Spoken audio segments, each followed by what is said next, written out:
یہ کہانی ایک ایسے مغرور شہزادے کی ہے جس کی طاقت نے اس کے دل کو سخت اور آنکھوں کو اندھا کر دیا تھا، اور ایک ایسے نیک انسان کی جو بظاہر کمزور تھا مگر اس کا کردار فولاد سے زیادہ مضبوط تھا۔ ملکی زریاب ایک خوشحال سلطنت تھی۔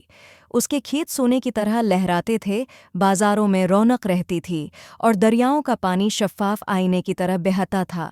اس سلطنت کا شہزادہ کامران خوبصورتی، دولت اور طاقت کا مالک تھا، مگر اس کے دل میں عاجزی کا نام و نشان نہ تھا۔ وہ خود کو سب سے برتر سمجھتا اور رعایا کو حقیر جانتا تھا۔ اس کے نزدیک لوگ صرف اس کی خدمت کے لیے پیدا ہوئے تھے۔ شہزادہ کامران جب محل کی بلند بالکونی سے نیچے دیکھتا تو اسے انسان نہیں بلکہ اپنے حکم کے تابع سائے نظر آتے۔ اگر کوئی کسان وقت پر خراج ادا نہ کر پاتا تو اسے دربار میں بلا کر ذلیل کیا جاتا۔ اگر کوئی سپاہی ذرا سی غلطی کر بیٹھتا تو اس کی سزا سب کے سامنے دی جاتی تاکہ دوسروں کے دلوں میں خوف بیٹھ جائے۔ محل کے اندر عیش و عشرت کا عالم تھا، قیمتی قالین، سونے کے برتن، خوشبوؤں سے مہکتے کمرے اور ہر وقت موسیقی، مگر محل کے باہر غربت اور خوف چھایا رہتا۔ رعایا شہزادے کا نام سنتے ہی کانپ جاتی تھی، کوئی اس کے سامنے سچ بولنے کی ہمت نہیں کرتا تھا۔ اسی سلطنت کے ایک دور دراز گاؤں میں ایک نیک انسان رہتا تھا جس کا نام سلیم تھا۔ سلیم ایک معمولی سا آدمی تھا، اس کے پاس نہ دولت تھی نہ طاقت، مگر اس کا دل صاف اور نیت سچی تھی۔ وہ کھیتی باڑی کرتا، لوگوں کی مدد کرتا اور ہر حال میں سچ کا ساتھ دیتا۔ گاؤں کے لوگ اسے عزت کی نگاہ سے دیکھتے تھے کیونکہ وہ دکھ میں کام آتا اور کسی سے دھوکا نہ کرتا تھا۔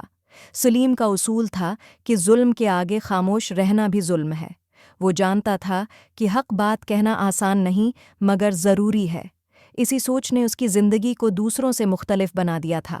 ایک سال قحط پڑا، بارش کم ہوئی اور فصلیں خراب ہو گئیں، کسانوں کے لیے خراج ادا کرنا مشکل ہو گیا۔ رعایا نے دربار میں فریاد کی مگر شہزادہ کامران نے کسی کی بات نہ سنی۔ اس نے حکم دیا کہ خراج پورا وصول کیا جائے، چاہے کسانوں کے گھر بک جائیں یا بچے بھوکے مر جائیں۔ یہ خبر جب گاؤں پہنچی تو سلیم کا دل دکھ سے بھر گیا۔ اس نے دیکھا کہ اس کے پڑوسی اپنے آخری اناج کے دانے گن رہے ہیں۔ بچوں کی آنکھوں میں بھوک تھی اور بڑوں کے چہروں پر بے بسی۔ سلیم نے فیصلہ کیا کہ وہ خود دربار جا کر شہزادے سے بات کرے گا۔ گاؤں والوں نے اسے روکا۔ سب نے کہا کہ شہزادہ ظالم ہے، وہ تمہیں قید کر دے گا یا مار ڈالے گا۔ مگر سلیم نے مسکرا کر جواب دیا کہ اگر ایک سچ بولنے والا بھی باقی نہ رہے تو یہ ظلم ہمیشہ چلتا رہے گا۔ سلیم کئی دن کا سفر طے کر کے دارالحکومت پہنچا۔ محل کے دروازے پر سپاہیوں نے اسے روکا۔ اس کے سادہ لباس اور پرانے جوتوں کو دیکھ کر وہ ہنسنے لگے، مگر سلیم نے نہ غصہ کیا اور نہ خوف دکھایا۔ اس نے کہا کہ وہ رعایا کی طرف سے شہزادے سے ملنا چاہتا ہے۔ آخرکار اسے دربار میں پیش کیا گیا۔ شہزادہ کامران اپنے تخت پر بیٹھا تھا، اس کے چہرے پر غرور جھلک رہا تھا۔ اس نے سلیم کو سر سے پاؤں تک دیکھا اور طنزیہ لہجے میں پوچھا کہ تم کون ہو اور یہاں کیوں آئے ہو؟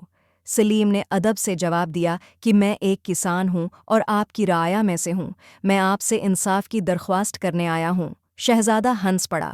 اس نے کہا کہ انصاف؟ تم جیسے لوگوں کو انصاف کی کیا خبر؟ سلیم نے ہمت نہ ہاری۔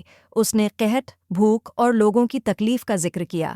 اس نے کہا کہ رعایا آپ کی دشمن نہیں بلکہ آپ کی طاقت ہے، اگر یہ کمزور ہو گئی تو سلطنت بھی کمزور ہو جائے گی۔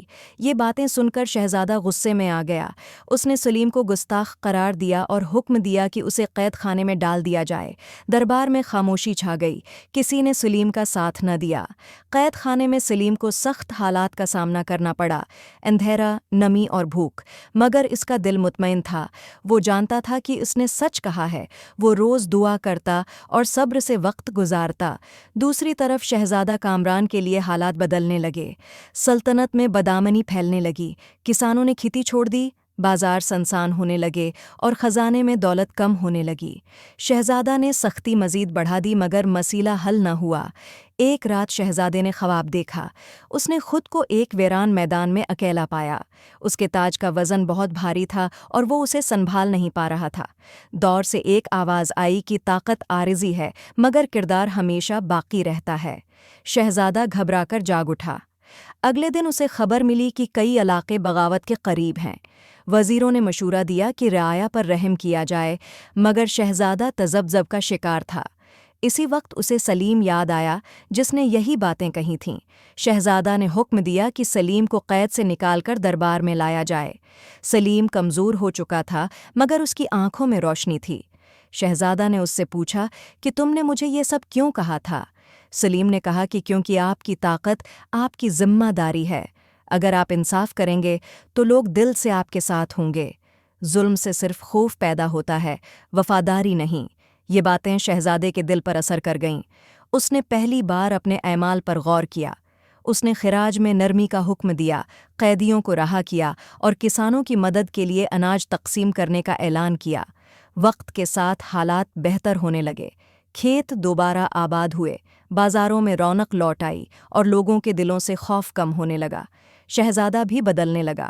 اس نے سادہ لباس پہننا شروع کیا اور رعایا میں جا کر ان کے مسائل سننے لگا۔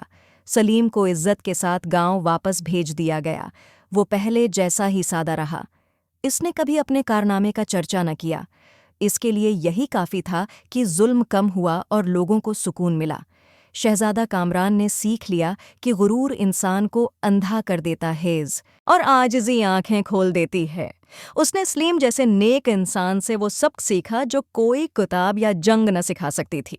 یہ کہانی ہمیں یاد دلاتی ہے کہ اصل طاقت انصاف میں ہے، اور ایک نیک انسان چاہے کتنا ہی کمزور کیوں نہ ہو، سچ کے ساتھ کھڑا ہو تو بڑے سے بڑے مغرور کو بھی بدل سکتا ہے۔